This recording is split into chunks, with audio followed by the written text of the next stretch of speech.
அஸ்ஸலாமு அலைக்கும். Hi guys, இன்றைக்கி செம்ம டேஸ்டியான பீஃப் வடி பிரியாணி தான் செய்ய போகிறோம். இது செய்கிறது ரொம்ப சிம்பிள், டேஸ்ட்டுமே அவ்வளோ சூப்பராக இருக்கும். வாங்க எப்படி செய்கிறதுன்னு பார்க்கலாம். இது செய்கிறதுக்கு 1 kg ரைஸை ஊற வச்சுருக்கேன். இப்போது வெங்காயம், தக்காளி, புதினா மல்லி எல்லாமே கட் பண்ணி வச்சுருக்கேன். இப்போது பிரியாணி செய்கிற பாத்திரத்தில் 200 ml ஆயில் சேர்த்துக்கலாம். எண்ணெய் நல்லா சூடானதும் அதில் 6 பட்டை, 6 ஏலக்காய், 5 கிராம்பு இது எல்லாத்தையும் சேர்த்து பொரிய விட்டுறலாம். இப்போது அது பொரிஞ்சதுக்கப்புறமா 300 கிராம் வெங்காயம் சேர்த்துக்கலாம். வெங்காயம் நல்லா வதங்கணும், ப்ரௌன் கலர் ஆற வரை வதங்கணும். இப்போ ஒரு மூடி போட்டு 5 நிமிஷம் கழித்து அதை ஓப்பன் பண்ணிவிட்டு இதில் நம்ம 1 டேபிள் ஸ்பூன் போல் நெய் சேர்த்துக்கலாம். ஆயிலே கூட நம்ம அந்த நெய் சேர்த்துக்கலாம். பட் அப்படி செய்கிறத விட இந்த மாதிரி வெங்காயம் மேலே நெய் சேர்த்தோம் அப்படின்னா அதோடைய ஃப்ளேவர் ரொம்ப சூப்பராக இருக்கும். அதனால தான் இப்படி பண்ணுறோம். இப்போது 3/4 கிலோ அளவுக்கு பீஃப் எடுத்து நல்லா வேக வச்சு ஒரு 8 விசில் கிட்ட வச்சு எடுத்திருக்கேன். இப்போ பார்த்திங்கன்னா வெங்காயமே நல்லா வதங்கி ப்ரௌன் கலர் ஆகிடுச்சு.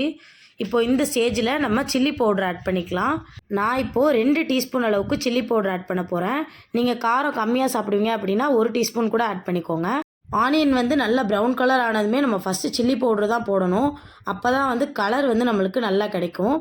இப்போது 50 கிராம் அளவுக்கு இஞ்சி பூண்டு பேஸ்ட் ஆட் பண்ணிக்கலாம். இப்போது அதை நல்லா வதக்குங்க.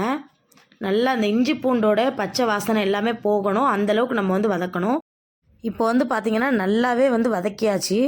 இன்னும் ஒரு 5 நிமிஷம் நல்லா கைவிடாமல் வதக்கிக்கிட்டே இருங்க.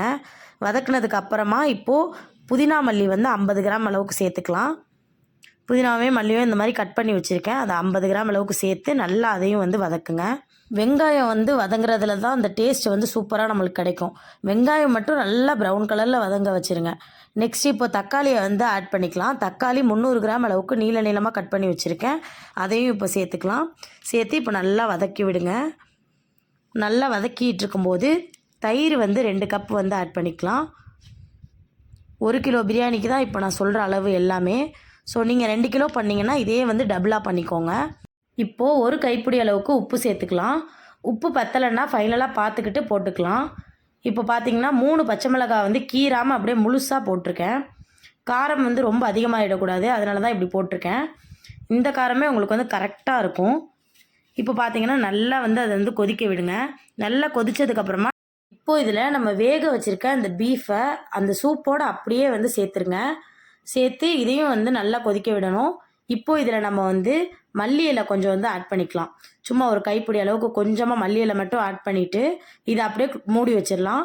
இப்போது எப்போதும் நம்ம எப்படி சாதம் வடிப்போமோ அதே மாதிரியே தண்ணியை நல்லா கொதிக்க வச்சு அதில் அரிசியை போட்டுட்டு புதினா மல்லி ஒரு கொஞ்சமாக போட்டு அதிலே உப்பையும் போட்டு நல்லா வேக வச்சுருங்க. எந்த அளவுக்கு இருக்கணும்னா நம்ம சாப்பாடை எடுத்து பார்க்கும்போது அது வளையாமல் நீளமாக அப்படியே இருக்கணும். அதுதான் பதம். ஒரு 70% குக் ஆனதுக்கப்புறமா அதை வடித்து வச்சுக்கலாம். இப்போ வடித்து வச்சுருந்ததை நம்ம பிரியாணிக்கு செஞ்சு வச்சுருந்தோம்ல அந்த கிரேவி அதில் இதை போட்டு அப்படியே சமமாக்கிடுங்க. அந்த சாப்பாடை கரெக்டாக சமமாக்கினதுக்கப்புறமா அதை லைட்டாக கிளறி விட்டுக்கோங்க. ரொம்ப கிளறணும்னு அவசியம் கிடையாது. சாப்பாடு தம் போட்டு முடிச்சதுக்கப்புறமா நல்லா கிளறிக்கலாம். இப்போ சும்மா லைட்டாக மட்டும் ஒரு கிளறிட்டு அதில் 1 டம்ளர் அளவுக்கு தண்ணி சேர்த்துக்கோங்க. இப்போது நம்ம வச்சுருக்க அந்த சாப்பாடுக்கு கொஞ்சம் கீழே இருக்கணும் தண்ணி, அந்த மாதிரி பார்த்துக்கோங்க. இப்படி நம்ம ஸ்பூனை வச்சு இப்படி எடுத்து பார்த்தா கீழே தண்ணி தெரியணும். அந்த லெவலுக்கு வச்சுட்டு மல்லி இலை சேர்த்து மூடிடுங்க.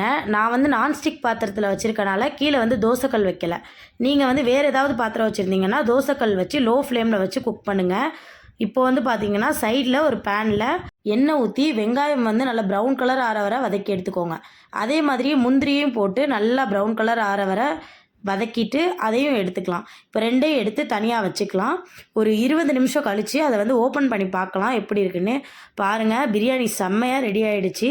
எடுத்து பாருங்கள் சாப்பாடு வெந்திருக்கான்னு. அப்படி வேகலை அப்படின்னா இன்னொரு டம்ளர் தண்ணி ஊற்றி மறுபடியும் தம்மில் போட்டு வைங்க, நல்லா வெந்துடும். இப்போது 2 டீஸ்பூன் அளவுக்கு நெய் சேர்த்துக்கோங்க. நெய் சேர்த்துட்டு நல்லா இதை கிளறி விடுங்க. அவ்வளோதாங்க, இந்த நெய்யோட வாசனையோட அவ்வளோ சூப்பராக செம்ம டேஸ்ட்டாக இருக்குங்க. கண்டிப்பாக ட்ரை பண்ணி பார்த்துட்டு எப்படி இருந்துச்சுன்னு கமெண்ட்டில் சொல்லுங்கள்.